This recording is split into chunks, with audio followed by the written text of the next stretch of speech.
그날도 평소처럼 장을 보고 돌아오던 길이었습니다. 마트에서 사온 장바구니는 무거웠지만 마음은 꽤 홀가분했죠. 어르신들 입맛 맞춘 반찬 재료는 빠짐없이 샀고 손주가 좋아하는 딸기 우유까지 챙겨 넣었으니 이제 가서 점심 준비만 하면 되겠구나 싶었습니다. 오랜만에 햇살도 좋고 마음도 고요했기에 그날따라 정든 골목이 아닌 큰 길로 돌아서 집으로 향했죠. 작은 사거리 모퉁이에 있는 한누리 공인중개사무소. 평소엔 눈길도 안 주던 곳인데 왠지 그날따라 그 유리창 안이 또렷이 보였어요. 순간 손에서 장바구니 손잡이가 스르르 미끄러졌습니다. 바닥에 쿵 하고 떨어진 소리에 돌아보기도 전에 제 시야엔 믿기지 않는 광경이 들어왔습니다. 유리 안 우리 며느리와 남편이 나란히 앉아 있었습니다. 어안이 벙벙했죠.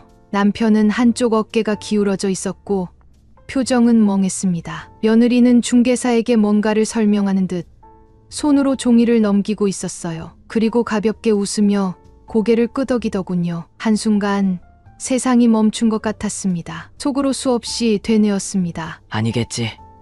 내가 잘못 본 거겠지. 설마.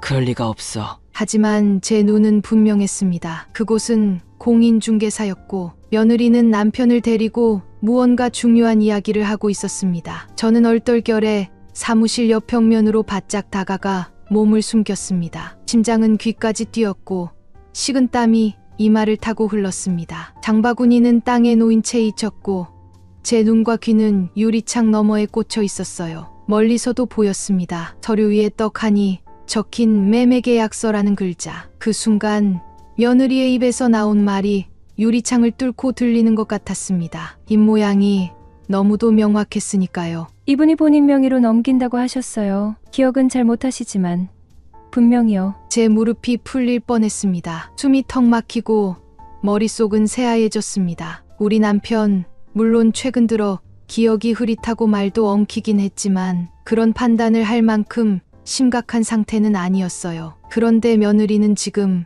그걸 이용하고 있는 건가요? 설마 우리 집을 날로 먹으려는 속셈인가 싶었어요. 이게 꿈이면 깨고 싶었고 현실이라면 그 자리에서 뛰어들어 따져 묻고 싶은 심정이었습니다. 하지만 다리에 힘이 풀려 움직일 수가 없었죠. 저는 벽에 기댄 채 그 상황을 계속 지켜보았습니다. 공인중개사는 뭔가 난처한 표정이었고 며느리는 계속 미소를 유지하며 말을 이었습니다. 손가락으로 계약서의 어떤 부분을 짚으며 조곤조곤 이야기하더군요. 그 옆에서 남편은 멍하니 앉아 있었습니다. 평소 같았으면 절대 이런 자리에 나설 분이 아니었는데 지금 이 모습은 대체 어떻게 된 걸까요? 혼란, 분노, 배신감, 공포 모든 감정이 한꺼번에 올라왔습니다. 그리고 그 감정 속에서 단 하나의 생각만 또렷하게 들리더군요. 저 애가 지금 우리를 속이고 있어. 그 자리에서 꼼짝할 수 없었습니다. 숨조차 쉬기 힘들었고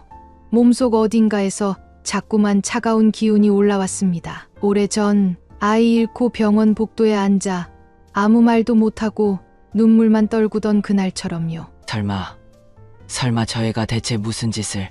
마음은 자꾸 며느리를 두둔하려 했습니다. 며느리는 분명 좋은 아이였어요. 아들보다 더 살갑고 남편에게도 잘하고 무뚝뚝한 시아버지 성격에 힘들었을 텐데도 병원 가자 하면 제일 먼저 나서던 아이였잖아요. 그런 애가 왜 시아버지를 데리고 공인중개사무소에 왜 명예 이전 이야기를 꺼내는 거죠? 귀를 기울이면 기울일수록 소름이 끼쳤습니다. 정확히는 진단서까지는 아직이고요. 그런데 인지 기능은 거의 없으신 상태라 저희가 대신... 그 말을 끝까지 듣지 못했습니다. 머릿속에서 진단서, 인지 기능 없음, 대신 같은 단어만 돌고 돌았습니다. 며느리는 지금 시아버지를 판단 능력 없는 사람으로 만들고 있었고 그걸 토대로 뭔가를 대신 처리하겠다는 겁니다. 바로 그 대신이 뭘 의미하는지 너무도 명확했죠.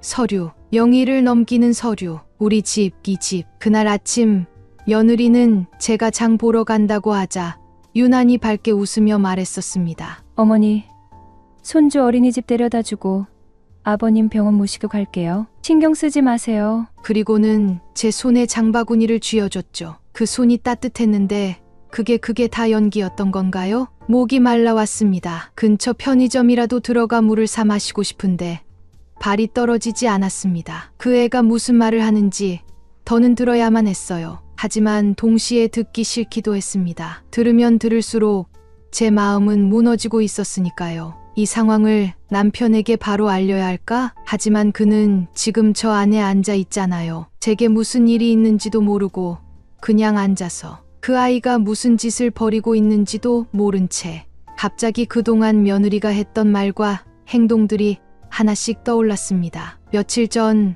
갑자기 병원 기록을 정리해야 한다며 서랍장을 뒤지던 모습, 남편의 통장을 어디에 보관하시는지 몰라서요라며 내 손에서 빼앗아 가던 순간 제가 알아서 할게요.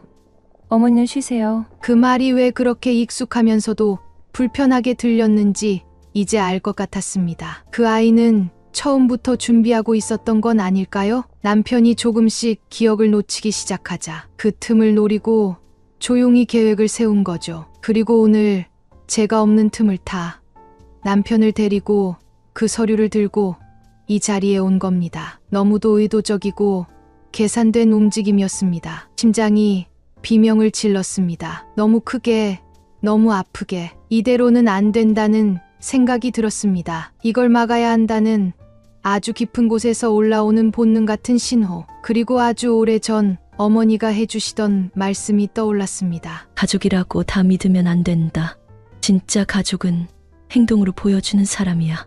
이제 눈을 뜰 시간이었습니다. 믿었던 마음을 접고 다시를 있는 그대로 봐야 할 시간이었습니다. 집으로 돌아오는 길은 너무도 멀었습니다. 평소엔 10분도 채 안 걸리는 거리인데 그날은 세상이 천천히 무너지는 걸 제 두 발로 걷고 있는 기분이었어요. 어떻게 걸어서 집에 왔는지도 모르겠습니다. 마트 비닐봉투는 손에 그대로 들려 있었고 딸기 우유는 이미 미지근해져 있었습니다. 대문 앞에 서서 한참을 망설이다가 결국 문을 열고 들어왔죠. 아무도 없는 집 안은 조용했습니다. 그 조용함이 더 무서웠어요. 정말로 모든 게 현실이라는 걸 깨닫게 만들었거든요. 나는 소파에 주저앉아 가방을 내려놓았습니다. 손을 떨며 스마트폰을 꺼냈지만 누구에게 전화를 해야 할지도 모르겠더군요. 아들에게?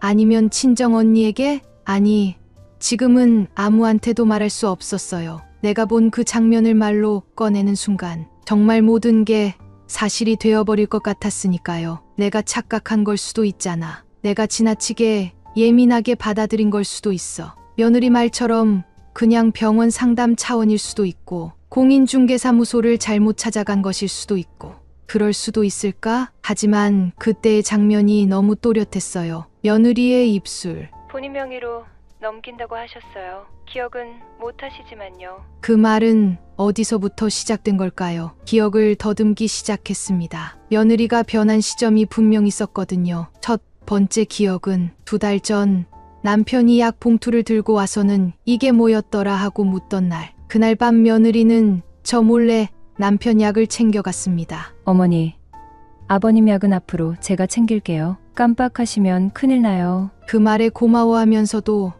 왜 그걸 굳이 혼자 하려는지 찝찝했죠. 두 번째 기억은 지난달 남편이 은행 갔다가 카드를 어디 뒀는지 몰라 애를 먹던 날. 며느리가 그걸 대신 찾아주면서 웃으며 말했어요. 아버님이 요즘 물건을 잘 잃어버리시더라고요. 제가 통장도 챙길까요? 순간 망설였지만 결국은 그래주라며 고개를 끄덕였습니다. 그게 시작이었던 것 같아요. 세 번째 기억까지 며칠 전 며느리가 옷방 서랍장을 정리한다며 제 방에 들어왔던 날. 계약서 같은 거 정리해드릴게요. 혹시 모르잖아요.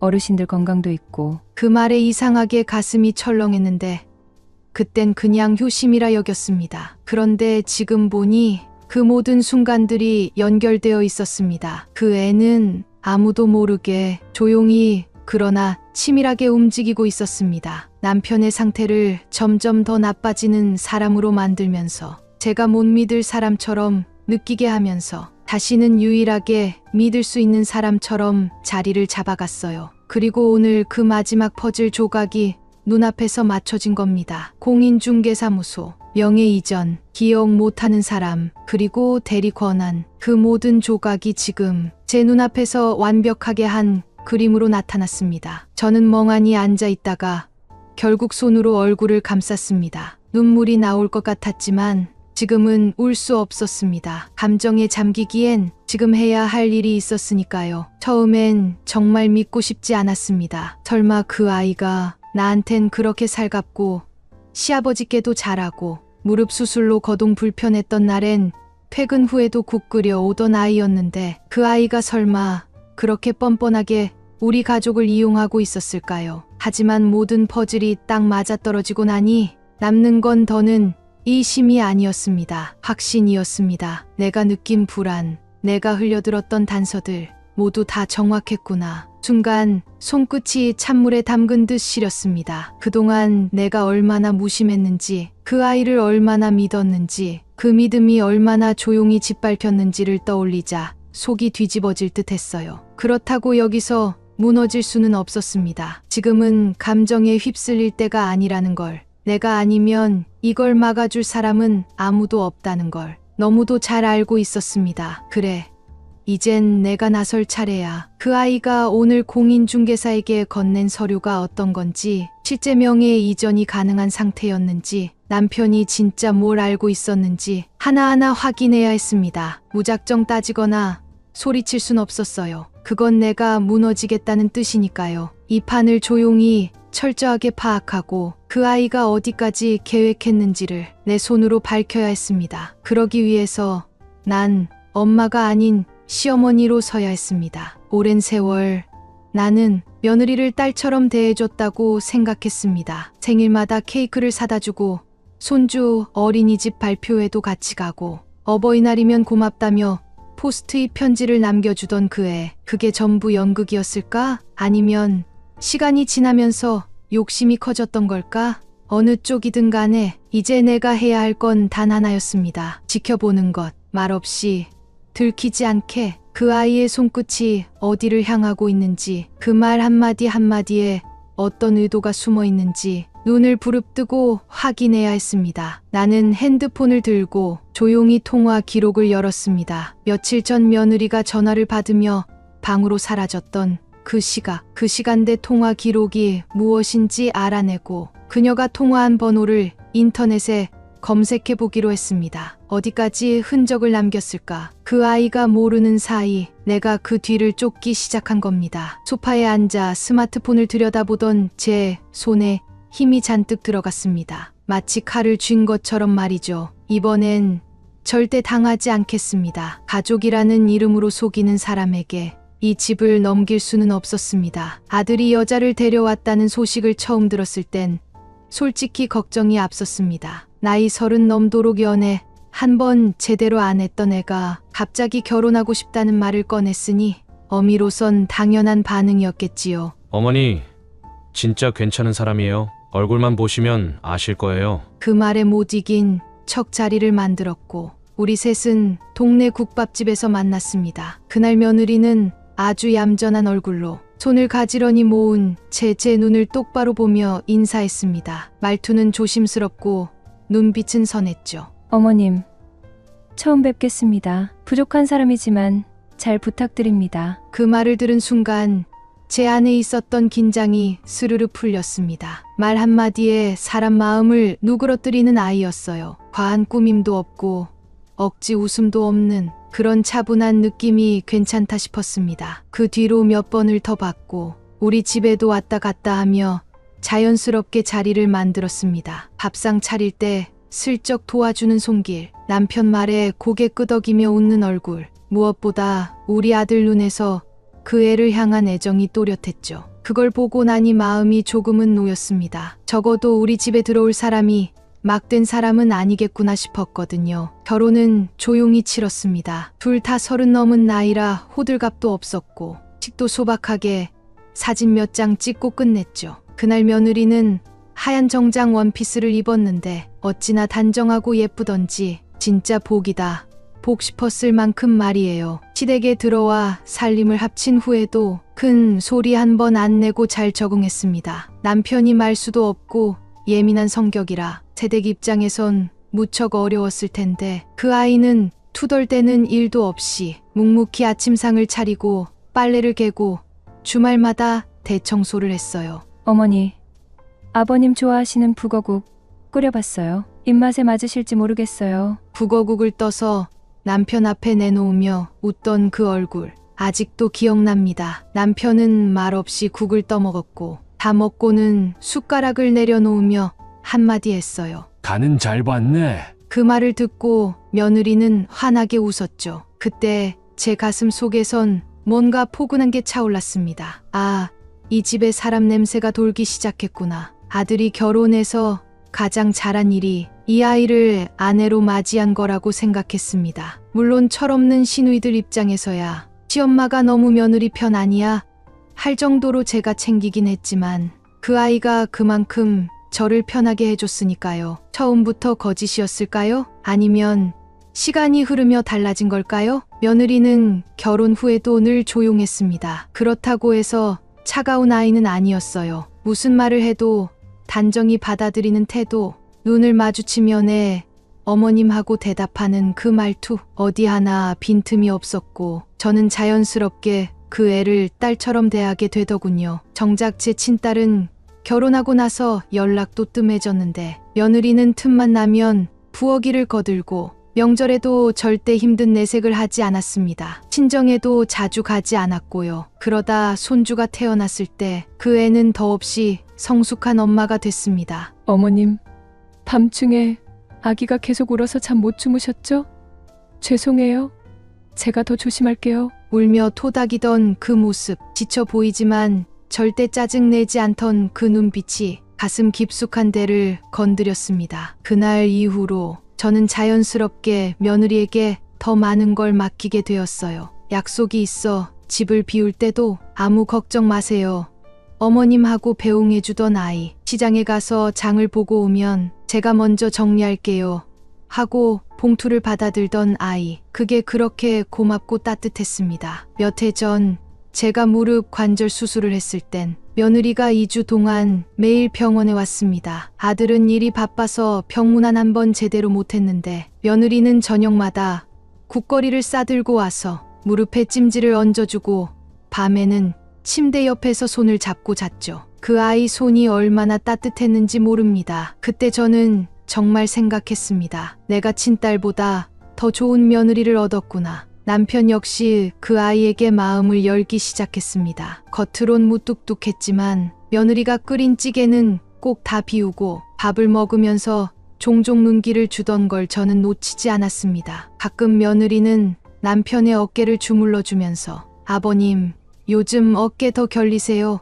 하고 물었고 그럴 때마다 남편은 응 하고 대답만 하면서도 나름 기분이 좋아 보였어요. 우리 집에 가족이라는 말이 붙기 시작한 건 그 아이 덕분이었습니다. 제가 늦은 밤에 속상한 일이 생겨 거실에 앉아 있던 날, 며느리가 조용히 와서 물을 내밀며 말했어요. 어머님, 저도 어릴 때 엄마가 자주 혼자 우셨어요. 그땐 왜 우는지 몰랐는데 이제는 알겠더라고요. 그 말에 제 눈물샘이 터졌습니다. 이 아이는 그냥 며느리가 아니라 진짜 내 사람이라고 생각했습니다. 그래서였겠지요. 그 아이가 하는 말이라면 저는 믿었습니다. 남편에 대해 걱정할 때도, 가게 문제로 의견을 낼 때도 그 애 말엔 항상 따뜻한 진심이 있다고 생각했거든요. 그 신뢰가 지금 와선 제일 아프게 남습니다. 남편은 예전부터 말수가 많은 사람이 아니었습니다. 일찍 퇴직하고 나서는 집에만 있다 보니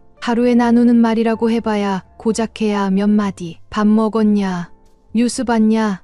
날씨가 어떠냐? 그 정도였죠. 그래도 한 번 뱉은 말은 절대 잊지 않던 사람이었어요. 그런 남편이 어느 날부턴가 이상했습니다. 나 밥 먹었나? 이거 왜 여기 있지? 오늘이 며칠이지? 처음엔 대수롭지 않게 넘겼습니다. 나이도 있고 사람이라면 그럴 수도 있겠다 싶었죠. 그런데 반복되기 시작했습니다. 하루에도 몇 번씩 같은 질문을 하고 신문을 거꾸로 뒤집어 보기도 하고 화장실에 갔다가 방을 못 찾겠다고 우두커니 서 있는 날도 있었습니다. 제가 무슨 말을 해도 내가 언제 하며 어이없는 표정을 짓는 남편을 보며 속으로 불안이 자라났습니다. 하지만 정작 저는 그 불안을 입 밖으로 꺼내지 못했어요. 그때 며느리가 먼저 말을 꺼냈습니다. 어머님, 혹시 아버님 요즘 자주 깜빡하시는 거 느끼셨어요? 그 말을 듣는 순간 숨이 턱 막혔습니다. 내가 혼자만 안고 있던 걱정을 누군가가 정확히 짚어냈다는 게 이상하게도 안도감보다 죄책감이 먼저 밀려왔습니다. 치매 검진 받아보셔야 할 것 같아요. 초기면 약으로라도 막을 수 있대요. 며느리는 단호했습니다. 아들은 회사를 핑계로 별 반응이 없었고 결국 병원 예약부터 동행까지 모두 며느리가 알아서 처리했습니다. 검사 결과 경도인지 장애, 치매 전 단계라는 말이었습니다. 제가 충격에 빠져 말도 못하고 있을 때 며느리는 덤덤한 얼굴로 설명을 받아 적었습니다. 걱정 마세요, 어머님. 저도 공부 좀 해볼게요. 아버님 옆엔 제가 있을 테니까. 그 말이 얼마나 큰 위로였는지 모릅니다. 그 후로 며느리는 점점 더 주도적으로 움직이기 시작했습니다. 병원 진료 동행은 기본, 약 복용 시간 알람도 설정해놓고 남편이 헷갈릴 만한 물건들은 라벨링까지 해두었죠. 그런데 그 무렵부터 조금씩 아주 조금씩 이상한 기운이 감돌기 시작했습니다. 며느리가 남편의 통장을 제가 정리해드릴게요 하며 챙겨가고 보험 서류도 혹시 모를 일 있으니까요 하며 옮겨가고 가게 지출도 제가 엑셀로 정리해 볼게요 하며 넘겨봤더군요. 당시엔 그 모든 게 신뢰와 책임감으로만 보였습니다. 제가 믿던 그 아이가 가족을 위해 애쓰는 모습으로만 느껴졌으니까요. 하지만 지금 생각해보면 그 시기가 바로 시작이었던 겁니다. 그 아이가 가족의 핵심으로 자리를 바꾸기 시작한 시점. 그 누구도 눈치채지 못한 채 조용히 천천히 그날 이후로 남편은 점점 더 조용해졌습니다. TV를 켜두고도 멍하니 앉아 있거나 밥숟가락을 들고 한참을 가만히 있는 날이 많아졌어요. 하지만 더 이상한 건 그걸 가장 가까이에서 보는 제가 아니라 며느리가 먼저 이상하다는 말을 했다는 사실이었습니다. 그건 그 애가 더 신경을 썼기 때문이라고 믿고 싶었습니다. 그렇게 믿어야 제가 편했으니까요. 그런데 그 믿음이 불쑥 흔들린 건 아주 사소한 일이었어요. 며느리가 남편에게 건넨 약 봉투 속에 약의 종류가 바뀐 걸 본 순간이었죠. 분명 전엔 노란색 알약이었는데 그날은 연두색이었습니다. 이 약 바뀐 거야? 제가 묻자 며느리는 잠시 머뭇하다가 웃으며 말했어요. 아, 병원에서 처방 바뀌었어요. 치매의 약도 종류가 많대요. 그때는 대수롭지 않게 넘겼습니다. 하지만 그 뒤로도 비슷한 일이 반복됐습니다. 남편의 지갑이 없어진 날, 며느리는 아무렇지 않게 말했죠. 어머님, 아버님 요즘 물건 자꾸 잃어버리시잖아요. 그래서 제가 따로 보관해놨어요. 괜히 밖에서 잃어버리시면 곤란하니까요. 맞는 말이었어요. 정말로 맞는 말이었는데 그 말투가 이상하게 낯설게 들렸습니다. 마치 오래전부터 준비해온 대사처럼. 또 한 번은 며느리가 집 안 문서를 정리한다며 제 서랍장을 열고 있었어요. 혹시 보험, 서류나 부동산 서류 이런 거 다 제자리에 모아둘게요. 어머님도 찾기 쉽게요. 그 말에 아무런 의심도 하지 않았습니다. 내가 못 챙기는 걸 며느리가 대신 해주는 거라 믿었으니까요. 하지만 지금은 달라요. 그 말들이, 그 행동들이 모두 하나로 연결돼 있어요. 조각난 기억들, 작은 이상함들, 모든 게 하나의 그림이 되고 있어요. 그 애는 남편의 상태를 누구보다 정확히 알고 있었고 그 약점을 누구보다 조용히 치밀하게 파고들었어요. 그리고 저는 그걸 두 눈으로 보면서도 모른 척 혹은 정말 몰랐던 척 지나쳐 버렸습니다. 그게 지금 이 사단을 만든 건 아닐까요? 내가 너무 믿어버렸던 걸까? 너무 의지해왔던 걸까? 사람이 그렇게까지 변할 수 있다는 걸 나는 그 애를 통해 처음 알았습니다. 처음엔 다정하고 조용하게 움직이던 그 아이가 어느 순간부터 나도 모르게 우리 집의 주도권을 쓱 가져가고 있었던 거죠. 그 시작은 작은 통장에서부터였습니다. 어머님, 아버님 통장 이체 자꾸 헷갈려 하시니까 제가 제명의 앱에 등록해두고 관리할게요. 그때 저는 아이고 얼마나 신경을 많이 써주는 거야 하고 되려 고마워했습니다. 이젠 나도 나이가 있으니 젊은 사람이 도와주는 게 당연하다고 생각했어요. 그런데요.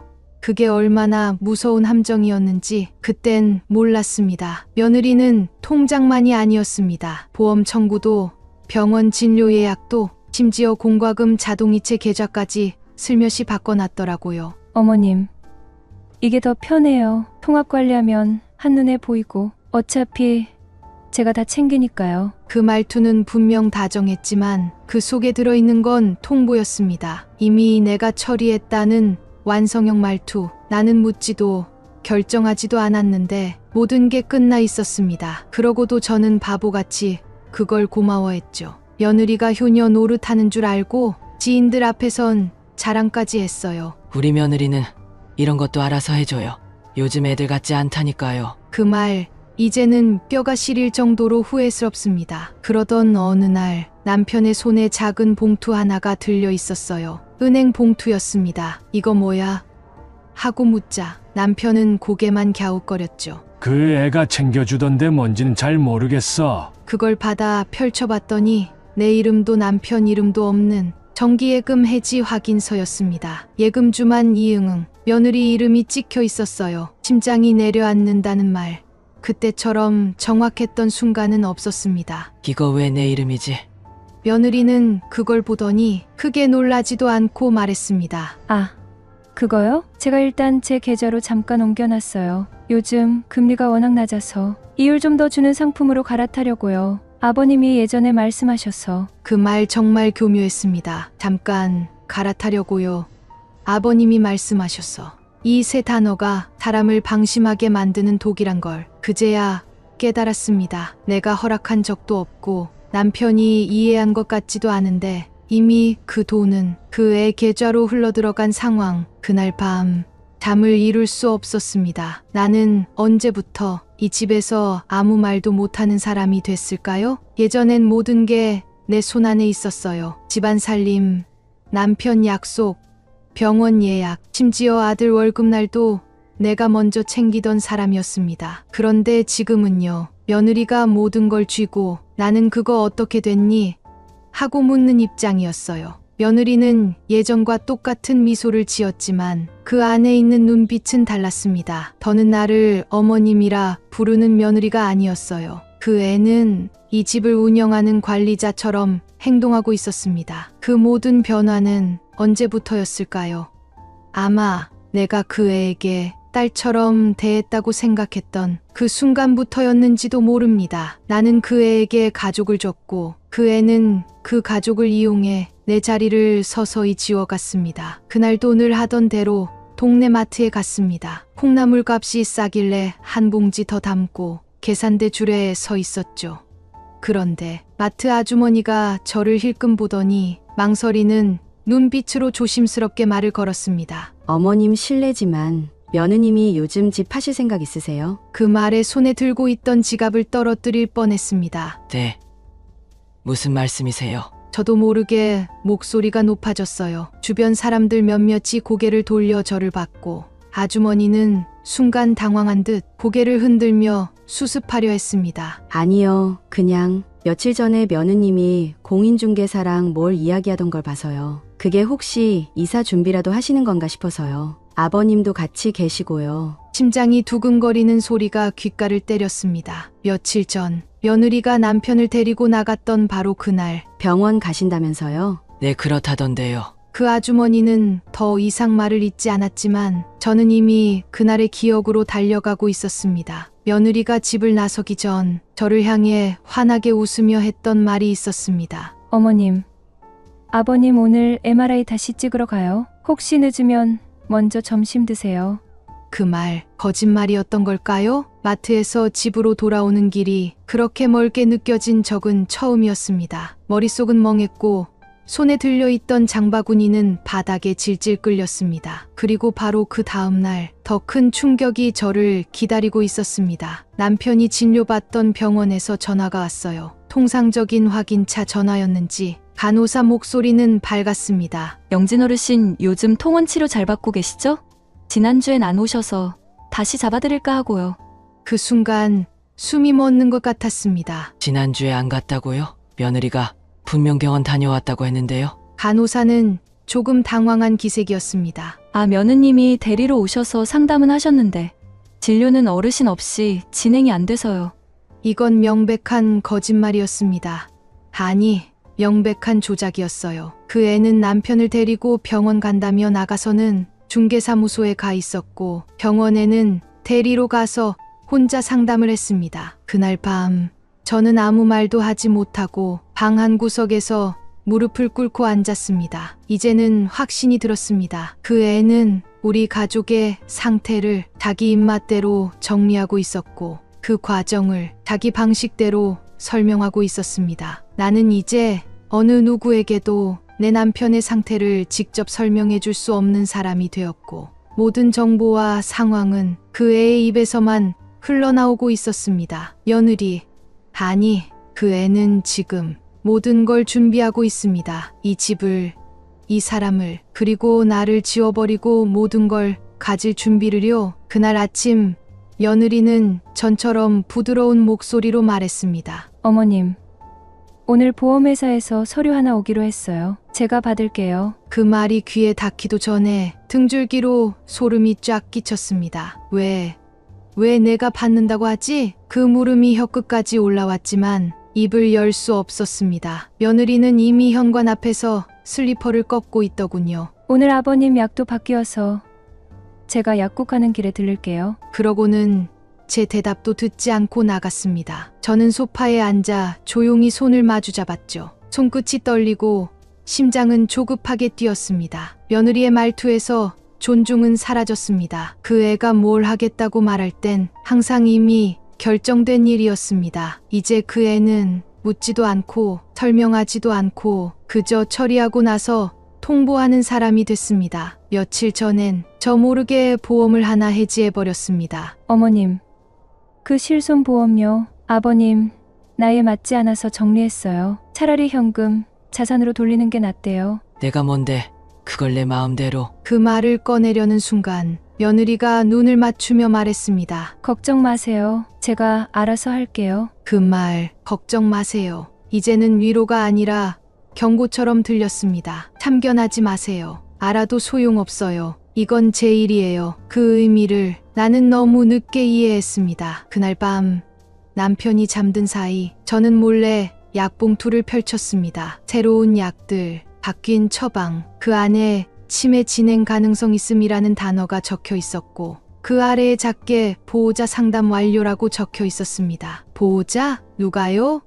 이윤.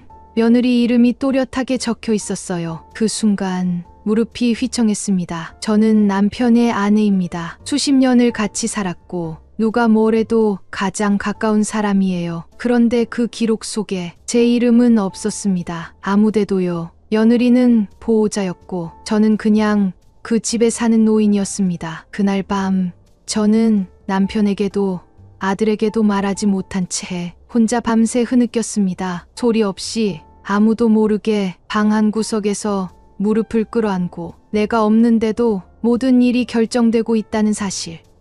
그게 가장 무서웠습니다. 비가 오던 날이었습니다. 손주 운동회가 취소돼서 며느리가 외출을 미뤘고 집안은 평소보다 더 조용했죠. 며느리는 방에서 뭔가를 정리하겠다며 들어갔고 저는 부엌에서 찬장을 정리하다 문득 며느리 방 옆 작은 책상에 놓인 종이 더미가 눈에 들어왔습니다. 서류 정리하다 말았나? 아무 생각 없이 다가가 한 장을 집어들었습니다. 그 순간 손끝이 얼어붙는 느낌이 들었습니다. 명예 이전 동의서, 붉은 글씨로 인쇄된 문구, 하단에 찍힌 도장, 그리고 그 옆 남편의 이름. 하지만 사인은 날짜도 글씨체도 모두 이상했습니다. 어디서 본 적 없는 삐뚤빼뚤한 글씨.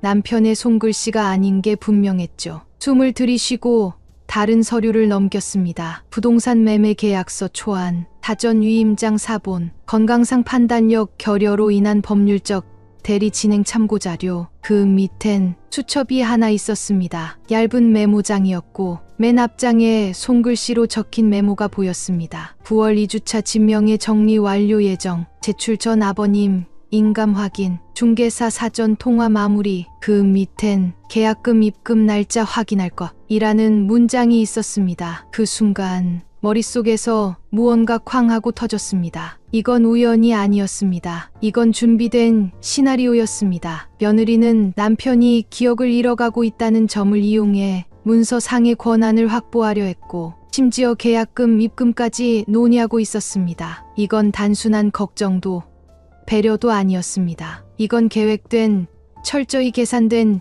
배신이었습니다. 그 순간 발자국 소리가 들렸습니다. 문 앞에 선 며느리가 조용히 물었습니다. 어머님, 뭘 찾으세요? 나는 메모장을 손에 쥔 채 고개를 천천히 들었습니다. 이게 뭐냐?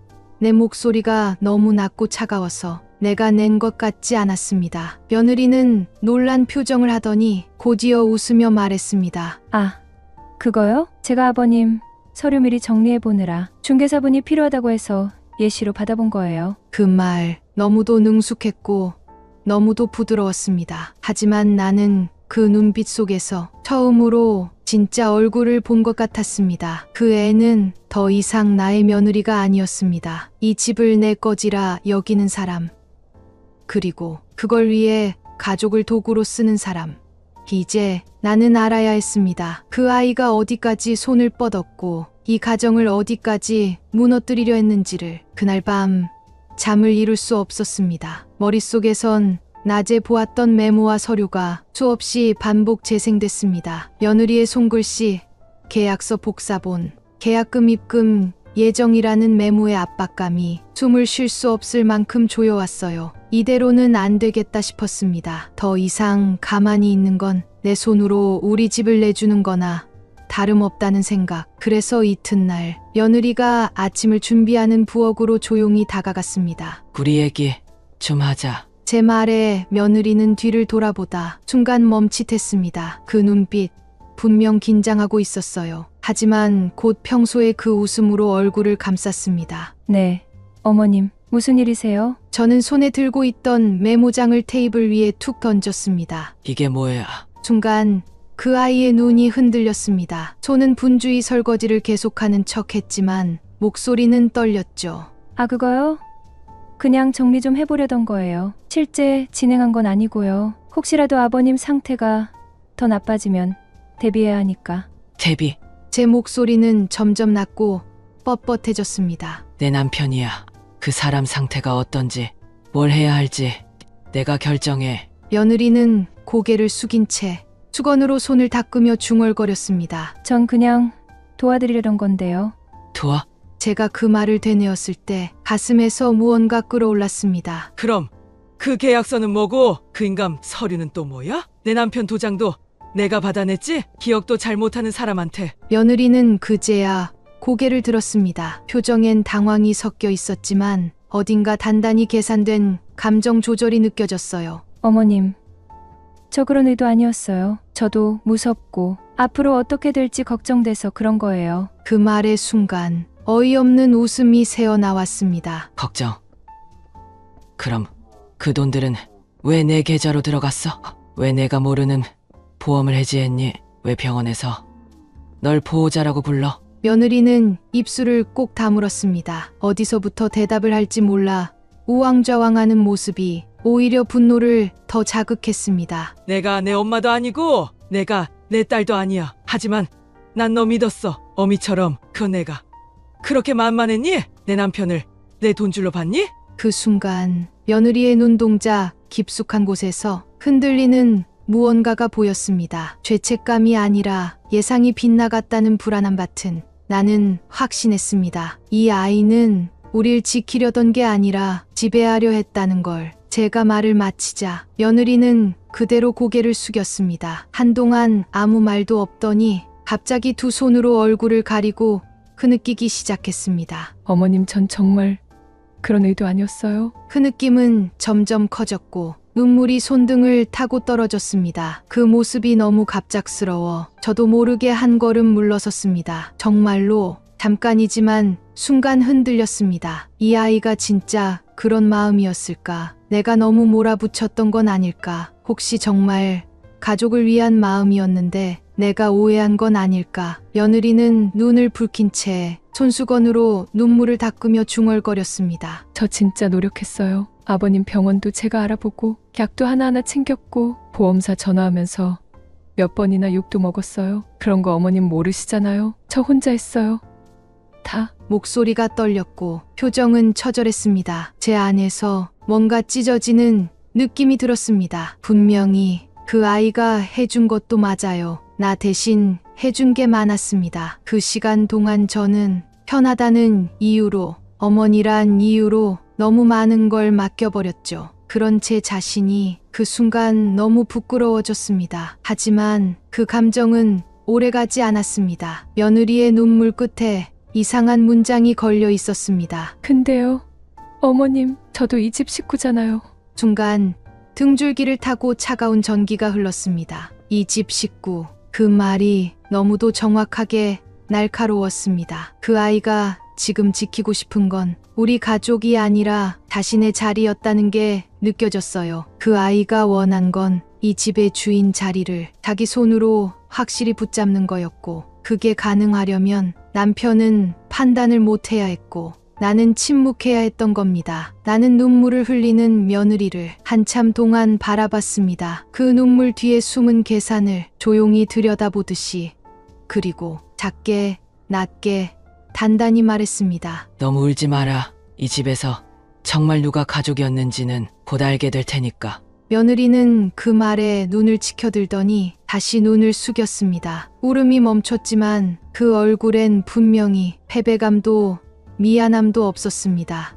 오히려 계산이 꼬였다는 불안이 섞여 있었습니다. 그걸 보는 순간 나는 오히려 차분해졌습니다. 이 아이는 내 감정에 흔들릴 수 있는 상대가 아니었습니다. 나는 다시 다짐했습니다. 모든 걸 내 눈으로 확인하겠다고. 그리고 이 집의 주인이 누구인지 끝까지 보여주겠다고.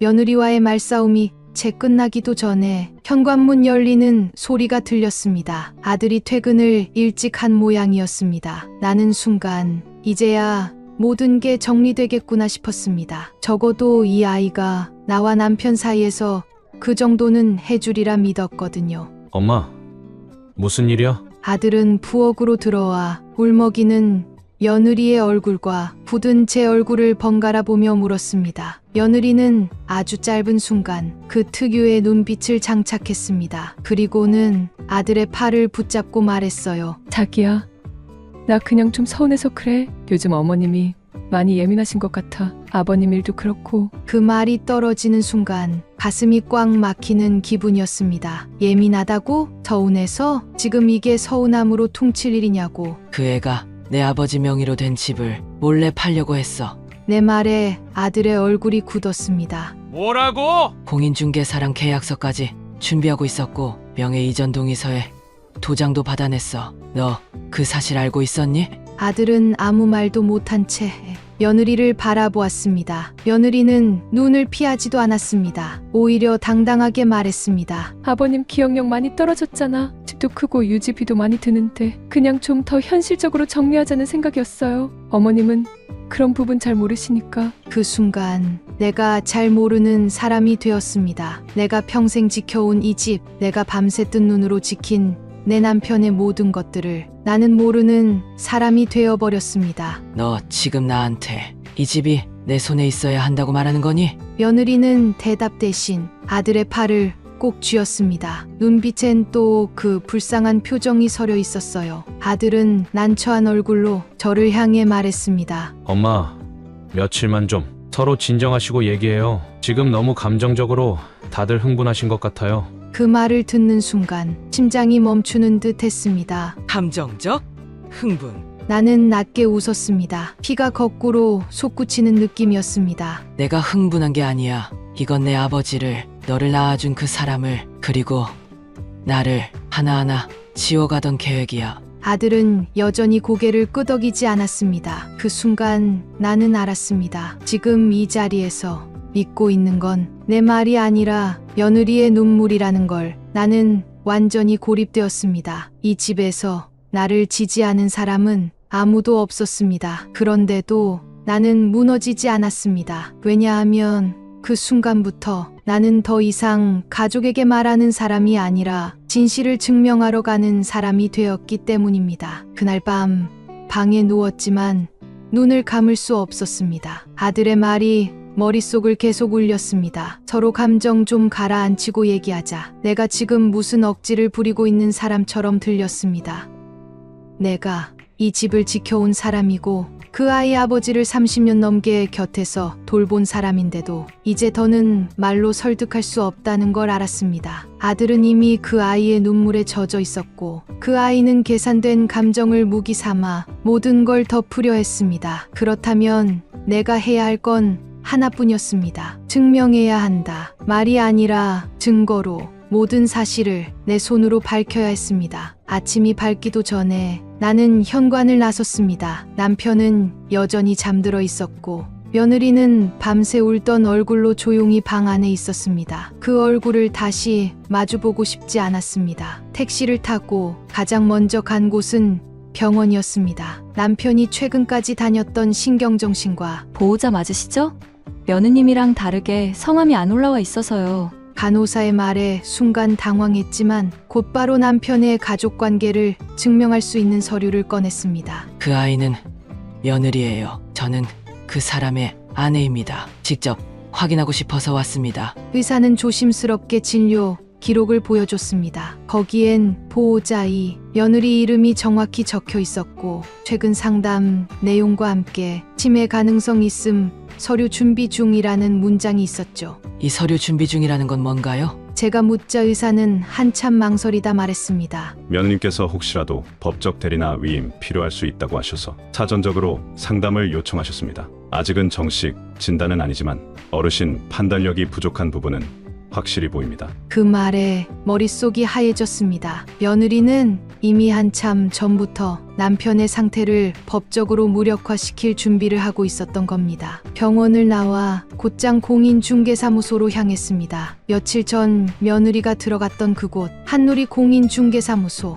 문을 열고 들어서자 중개사는 저를 알아보는 듯 눈을 크게 떴습니다. 아, 그날 같이 오셨던 분이시죠? 그 말에 저는 일부러 모른 척했습니다. 저기 혹시 우리 집에 대해서 며느리가 뭔가 상담한 게 있나요? 중개사는 잠시 머무시다가 책상 위 서류처를 뒤적였습니다. 그리고 그 안에서 우리 집 주소가 적힌 매물 접수서, 매매 의향서, 사본이 나왔습니다. 하단엔 며느리의 서명, 그리고 동의 서류 준비 중 1차 상담 완료라는 붉은 글씨 메모가 있었습니다. 정식 계약은 아니고요. 상담만 오셨어요. 다만 본인 소유라고 해서 아버님 동의는 본인이 이미 받았다고. 저는 그 말을 끝까지 듣지 않았습니다. 그 자리에 앉아 그 서류를 멍하니 바라보았습니다. 이건 단순한 오해도 감정도 아니었습니다. 며느리는 정확하게, 철저하게 우리 가족의 허점을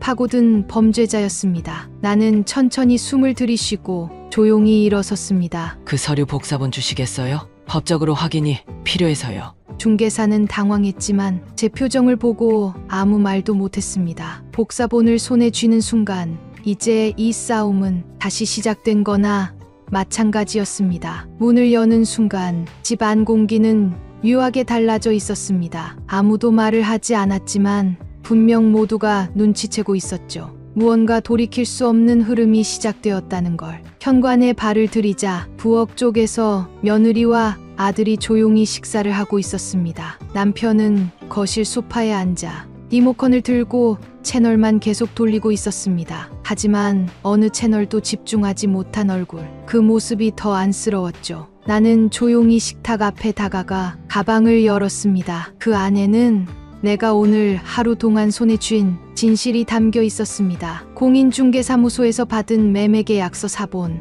며느리의 서명, 병원 진단서 초안, 보호자 이름에 적히니, 그리고 메모장. 나는 천천히 그것들을 테이블 위에 하나씩 꺼내 놓았습니다. 아들도 며느리도 젓가락을 멈췄습니다. 방 안의 공기가 갑자기 얼어붙었습니다. 나는 말없이 그 문서들을 정렬하듯 펼쳐놓고 의자에 앉았습니다. 이게 내가 준비한 거니?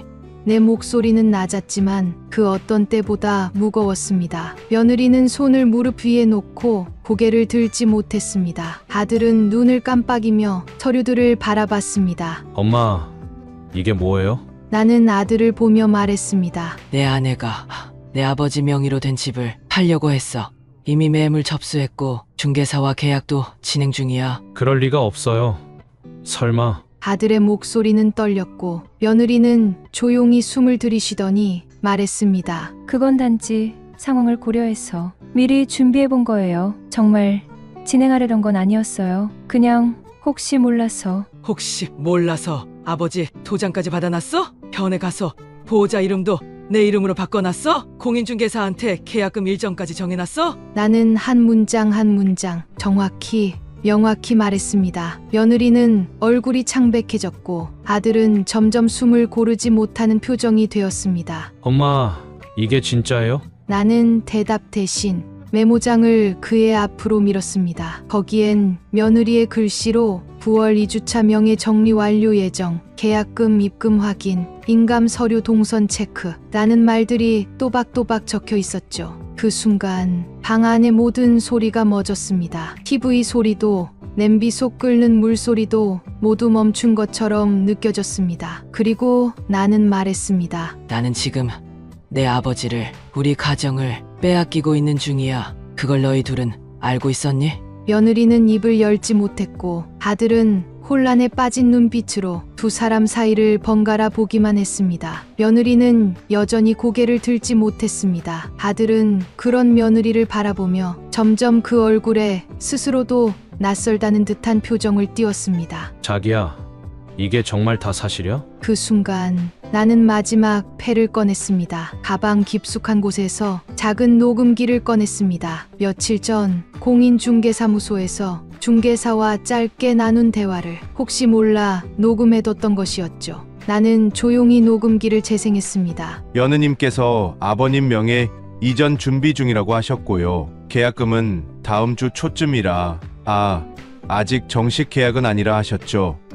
네, 인감 도장만 다시 한번 확인해서 들고 오신다고 했어요. 그 짧은 대화가 식탁 위에 폭탄처럼 떨어졌습니다. 며느리는 얼굴이 새하얘졌고 아들은 충격에 입을 다물었습니다. 이제 뭐라고 할래? 내 목소리는 차가웠습니다. 한치의 감정도 실리지 않은 말 그대로의 판단만 남은 목소리. 며느리는 떨리는 손으로 물잔을 들었다가 놓치고 말았습니다. 유리잔이 식탁 위에서 대굴 굴러 떨어져 바닥에 부딪혔습니다. 깨지진 않았지만 그 소리가 온 집안을 울렸습니다. 어머님, 정말 죄송해요. 제가 너무 앞서갔어요. 그 순간 아들이 나지막이 말했습니다. 왜 그랬어? 왜 엄마한텐 말도 안 하고? 며느리는 고개를 흔들며 말했습니다. 나도 그냥 겁이 났어요. 아버님 상태는 점점 나빠지고 집은 너무 크고 언제 어떻게 될지 모르잖아요. 그냥 혹시라도 대비하느라. 그 말에 나는 조용히 손을 들어 말을 잘랐습니다. 그럼 너는 그걸 나 몰래 준비했니? 내 남편인데 내 인생의 반을 함께 살아온 사람인데 그 사람을 아무 설명도 없이 내 방식대로 처리하려 한 거니? 며느리는 대답하지 못했습니다. 그 자리에서 눈물만 흘릴 뿐이었습니다. 하지만 그 눈물은 더 이상 아무것도 지우지 못했습니다. 아들의 눈빛이 달라졌습니다. 처음으로 그 애가 며느리가 아닌 엄마인 나를 정면으로 바라봤습니다. 그리고 조용히 말했습니다. 엄마, 미안해요. 내가 너무 늦게 봤어요. 그동안 나는 조용히 고개를 저었습니다. 지금은 괜찮아. 지금이라도 알았으니 됐어. 이건 너보다 내가 직접 마주해야 할 일이니까. 방 안은 조용했고 그 고요함 속에서 며느리는 무너졌습니다. 말도 없이 변명도 없이 그냥 주저앉아 무릎을 껴안고 웅크렸습니다. 아들은 조용히 며느리의 손을 뿌리쳤고 나는 남편의 방 쪽으로 고개를 돌렸습니다. 그 사람만은 이 모든 걸 모른 채 평화롭게 있었으면 좋겠다는 작은 바람만 남은 채 한동안 아무 말도 없었습니다. 며느리는 주저앉아 흐느꼈고 아들은 한 손으로 이마를 짚은 채 숨을 고르지도 못한 채 멍하니 앉아 있었습니다. 나는 조용히 서류를 한 장씩 다시 모아 정리하며 입을 열었습니다. 이런 일 벌어진 줄 알았으면 진작에 막았을 거야. 근데 내가 그 애 말만 믿고 날 계속 예민하다고 하니까 난 말할 수도 움직일 수도 없었어. 아들은 말없이 고개를 들었습니다. 그 눈빛은 스스로에 대한 실망과 후회, 그리고 엄마인 나를 이해하지 못했던 죄책감으로 가득 차 있었습니다. 엄마, 정말 미안해요. 나는 내가 너무 한심했어요. 아들이 그런 말을 한 건 어릴 적 야단 맞고 운 이후 처음이었습니다. 나는 그 말을 들으며 오히려 눈물이 나지 않았습니다. 지금은 감정보다도 다시만 남아 있었으니까요. 넌 내 가정 지키려고 한 거야. 그 마음까지 내가 뭐라고 하진 않아. 근데 말이야, 내 엄마 말도 조금은 들어줬어야지. 그 애 말만 믿고 내가 이상해진 줄 알았잖아. 아들은 고개를 숙였고 그 아래로 눈물이 떨어졌습니다. 그 아이가 그렇게까지 흔들릴 줄 몰랐습니다. 그 순간 주저앉아 있던 며느리가 아들의 손을 잡으며 조용히 말했습니다.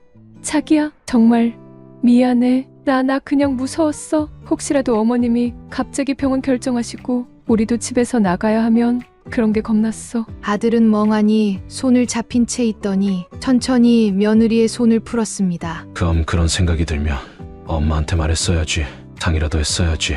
이건 가족끼리 할 짓이 아니야. 며느리는 고개를 떨군 채 더 이상 말하지 않았습니다. 아들의 얼굴은 처음 보는 낯선 감정으로 물들어 있었습니다. 엄마를 향한 죄책감, 자기 자신에 대한 혐오, 그리고 아내라는 존재가 더 이상 안전하지 않다는 불신. 나는 아들의 등을 조용히 쓸어내리며 말했습니다. 지금 내가 느끼는 거 난 한참 전부터 느끼고 있었어. 근데 아무도 믿어주지 않았을 뿐이야. 아들은 고개를 끄덕이며 제 무릎을 감싸 안았습니다. 그 손끝이 파르르 떨리는 걸 보며 나는 알았습니다. 이 아이가 지금 이 순간 세상에서 가장 미안한 사람이라는 걸. 하지만 모든 걸 되돌리기엔 이미 너무 많은 선이 넘어져 있었습니다. 그날 저녁 며느리는 결국 조용히 방에서 나와 작은 여행용 캐리어 하나를 끌고 나섰습니다. 누구도 말리지 않았습니다. 아들도, 저도, 심지어 그 아이 스스로도 무언가를 정리해야 한다는 걸 알고 있었던 것 같았습니다. 현관 앞에서 멈춰선 며느리는 한참을 서 있었습니다. 그 순간 내 안에서는 수많은 말들이 떠올랐습니다. 왜 그랬니? 그 정도로 우리 집이 탐났니? 너를 딸처럼 생각했던 내가 얼마나 바보 같았는지 아냐. 하지만 결국 아무 말도 하지 않았습니다. 아들은 조용히 며느리 옆에 서 있더니 잠시 멈췄다가 말했습니다. 내가 이 집에서 다시 시작하길 바랬는데 결국 이런 식으로 끝나네. 며느리는 아무 대답 없이 고개만 한 번 숙였고 그렇게 현관문은 조용히 닫혔습니다. 그 소리가 이 집에서 울리는 가장 차가운 이별 소리였습니다. 그날 밤 나는 잠을 이루지 못했습니다. 남편은 여전히 어딘가 멍한 상태로 자신의 일조차 인지하지 못하는 모습이었고 아들은 멍하니 거실 소파에 앉아 한숨만 쉬었습니다. 그리고 그 아이가 떠난 방 안엔 그동안 내가 몰랐던 종이들이 너무도 많이 남겨져 있었습니다. 부동산 브로슈어, 계획표, 아들 앞으로 옮기려 했던 보험 약관 변경서까지. 나는 조용히 그것들을 하나씩 봉투에 넣어 정리했습니다. 정리하면서도 한참을 손이 떨렸습니다. 그 아이가 내게 했던 말들, 나를 안아주며 웃던 얼굴, 기억 안 난다고 남편 앞에서 일부러 큰 소리 냈던 행동들까지. 모든 게 연극이었나? 아니면 그 안엔 조금이라도 진심이 있었던 걸까? 나는 끝까지 알 수 없었습니다. 며칠 후 아들은 며느리와의 연락을 끊었다고 했습니다. 아이 문제로만 최소한의 연락을 이어가겠다며 법적 문제도 정리하겠다고 말했습니다. 그리고 그렇게 우리 가족은 한 사람을 중심으로 완전히 무너졌습니다. 아무도 죽지 않았지만 한 사람의 욕심은 가족의 신뢰를 죽였고 그 죽음은 내 마음을 텅 빈 집처럼 만들었습니다. 저녁이 되면 남편은 늘 하던 대로 식탁에 앉아 며느리를 찾습니다. 오늘 그 애는 안 와? 우리 아가 오늘 일찍 들어왔나? 그 말이 나올 때마다 나는 애써 웃으며 말합니다. 오늘은 좀 늦는데요. 곧 올 거예요. 그게 지금 내가 지킬 수 있는 가장 작은 평화였습니다. 요즘 따라 혼잣말을 자주 하게 됩니다. 예전엔 그 애한테 뭐 하나만 말해도 네, 어머님 하며 환하게 웃어주던 때가 있었죠. 그 웃음이 진심이었는지 아니면 애초의 계산이었는지는 지금도 모르겠습니다. 하지만 그 아이가 떠난 뒤 조용한 부엌에 앉아 김이 식은 국을 혼자 먹고 있으면 문득문득 그 웃음이 떠오릅니다. 나는 왜 그렇게 상처를 받았던 걸까요? 왜 그 아이가 나를 속였다는 사실보다 내가 그 아이를 믿었다는 사실이 더 아프게 느껴졌던 걸까요? 며느리는 단 한 번도 나를 어머니라고 부르지 않았습니다. 늘 어머님이었죠. 정중한 말투, 예의 바른 표정, 그 속에 진짜 마음이 있었을까요? 그 아이가 우리 집에 들어온 첫날, 나는 얼마나 설렜는지 모릅니다. 정말 딸 하나 얻었다고 생각했거든요. 친구들 앞에서도 자랑하고 반찬이며 옷이며 하나라도 더 챙겨주고 싶어서 나름대로 애도 많이 썼습니다. 근데 돌아보면 그 애는 늘 뭔가를 받아주는 쪽이었습니다. 내가 다가가면 받았고, 내가 물으면 웃었고, 내가 힘들다 하면 위로했습니다. 단 한 번도 그 아이가 먼저 마음을 내어준 적은 없었던 것 같아요. 그걸 나는 너무 늦게 알았습니다. 사람이 마음을 내어줄 땐 작은 틈도 보입니다. 낡은 티셔츠를 입고 나와도 숨겨둔 슬픔을 툭 꺼내놓기도 하니까요. 하지만 그 아이는 늘 깔끔하고 단정했죠. 심지어 그 단정함 속에 무언가를 숨기고 있다는 걸 나는 몰랐던 겁니다. 그게 내가 가장 깊이 상처받은 이유입니다. 나는 가족이라고 믿었던 사람에게 가족이 아니라 장애물로만 보였다는 사실, 그리고 내가 그걸 전혀 눈치채지 못했다는 사실. 이제와 돌이켜보면 그 아이는 처음부터 우리 집안의 가장 약한 고리를 찾아 천천히 아주 조심스럽게 흔들고 있었던 겁니다. 남편의 기억력, 아들의 유약함, 그리고 나의 신뢰. 나는 그 세 가지를 너무 순진하게 쥐고 있었습니다.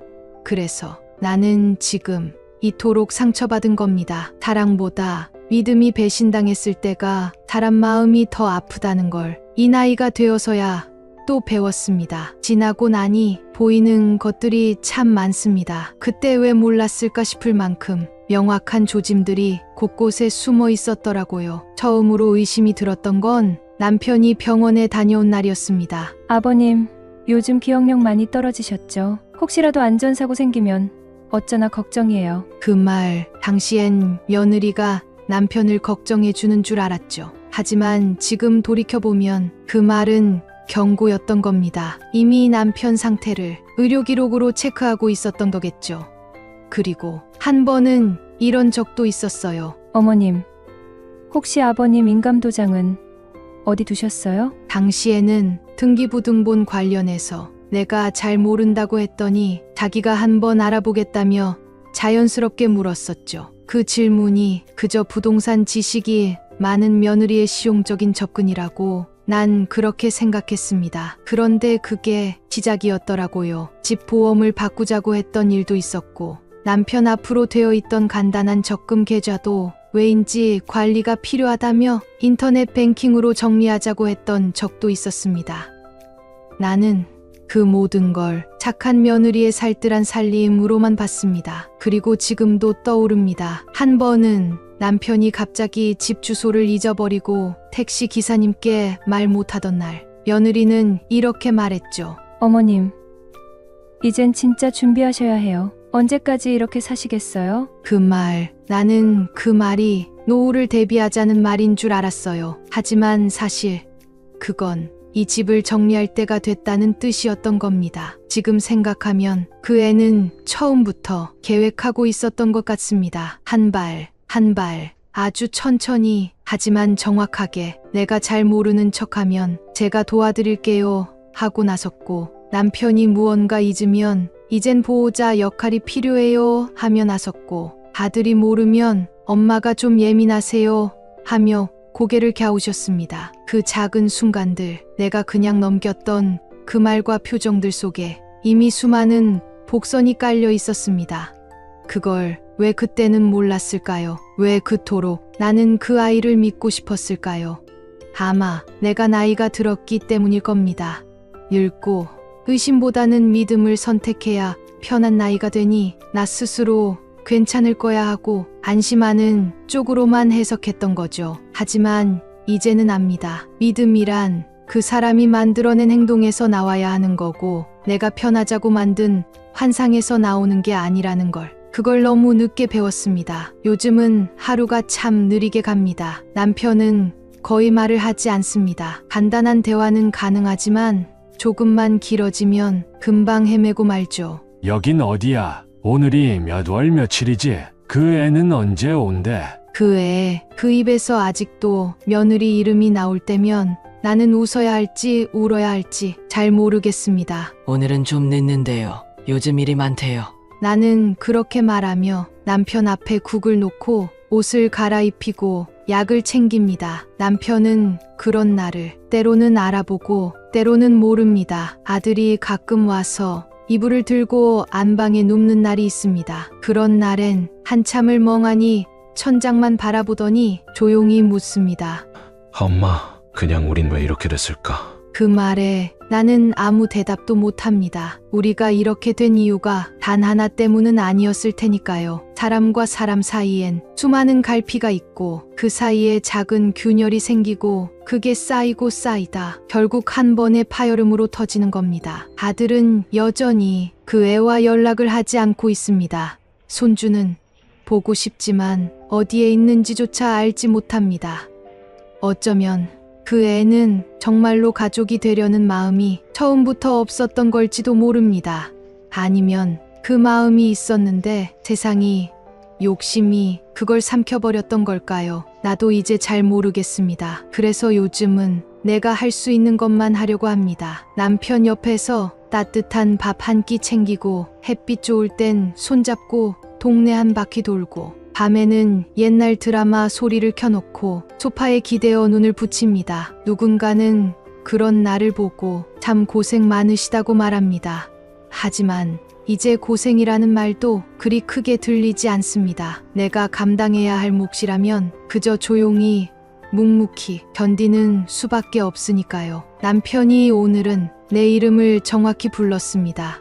영수가. 그 한마디에 나는 눈물이 핑 돌았습니다. 모든 걸 잃은 듯한 하루 속에서 그 한마디가 오늘을 버틸 이유가 되었습니다. 가족이라는 말, 그게 때로는 참 따뜻한 위로가 되기도 하고 또 어떤 날에는 가장 깊은 상처의 이유가 되기도 합니다. 가족이니까 참아야 했고, 가족이니까 믿어야만 했고, 가족이니까 말하지 못했던 것들이 제 안엔 너무도 많았습니다. 하지만 그렇게 가족이라는 이유로 많은 걸 감췄더니 결국엔 제 진심도 제 의심도 누구 하나 알아주지 않았습니다. 그리고 그 틈을 누군가는 냉정하게 파고들었습니다. 저는 이제야 압니다. 가족이라고 해서 모든 걸 참아야 하는 건 아니라는 거요. 오히려 가족이니까 서로에게 더 솔직해야 했고, 가족이니까 서로를 더 조심스레 살폈어야 했습니다.